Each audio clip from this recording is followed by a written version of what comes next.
بارابور اللي فات نقولوا لي دو دانيير زيديسيون اللي من قبل شونجمون كبير. يعني اليوم نشوفوا ذهنيا لي جوار حاسين بلي راهم ملاح. اذا فيكتوار كي تربح المباراتين الاولى فورسيمون تدخل من الاحسن في الكاس. وتزيد عندك اليوم المباراه الثالثه، عندك وقت باش تزيد تلاعب لاعبين اخرين، واليوم كان تغيير كبير، عندك 28 لاعب ماشي 23. يعني لازم عندك عدد كبير من اللاعبين، لازم تصبرهم، لازم تعرف كيفاش تجيريهم، كيفاش تبدلهم وقت، كيفاش كل واحد تلتها به. وهذه كي تكون عندك الفرصه المباراه الثالثه وانك مؤهل، يعني تخلي لك وقت باش تخدم، تخليك وقت يعني باش تخدم الجروب تاعك. Et je la vois vraiment monter en puissance de match en match. C'était un petit peu tendu, mais néanmoins convaincant contre le Soudan. Et ensuite contre une équipe du Burkina qui a mis vraiment beaucoup d'intensité, voire de brutalité. L'Algérie a su répondre présent, tenir le choc.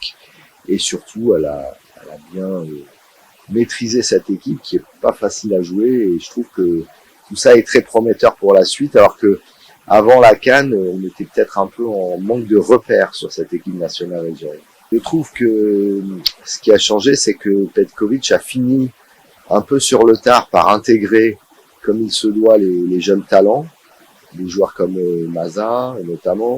On a vu Hadjam, enfin, il y a plusieurs jeunes joueurs qui se sont petit à petit mis dans cette équipe. Il a mis du temps, mais je pense que là, avec la compétition et l'impératif de gagner, il est en train de faire les ajustements enfin. Le gardien de but, ça aussi, la question s'est posée avec la blessure de Gendouzi. Est-ce que Lucas Zidane va être le grand gardien dont l'Algérie a besoin? J'en suis pas encore sûr, mais en tout cas, pour l'instant, il fait le boulot puisqu'il fallait trouver un gardien. Donc j'ai pu observer l'équipe d'Algérie. Franchement, j'étais agréablement surpris par la solidité de cette équipe déjà, ce qu'elle dégage sur le terrain, une espèce de force collective que j'ai trouvé très intéressante, surtout pour briller lors des grandes compétitions comme la Coupe d'Afrique. J'ai trouvé qu'il y avait une belle alchimie entre les joueurs. J'ai trouvé que tout le monde faisait les efforts sur le terrain, que personne se cachait ou voilà, être un peu nonchalant. J'ai trouvé que dans le jeu, il y avait encore des choses à améliorer. Sur le premier match notamment, j'ai pas été très convaincu du milieu de terrain. Il y a eu des ajustements qui m'ont paru pertinents pour le deuxième match, où j'ai trouvé que c'était plus fluide. On pense forcément à l'intégration d'Ibrahim Maza.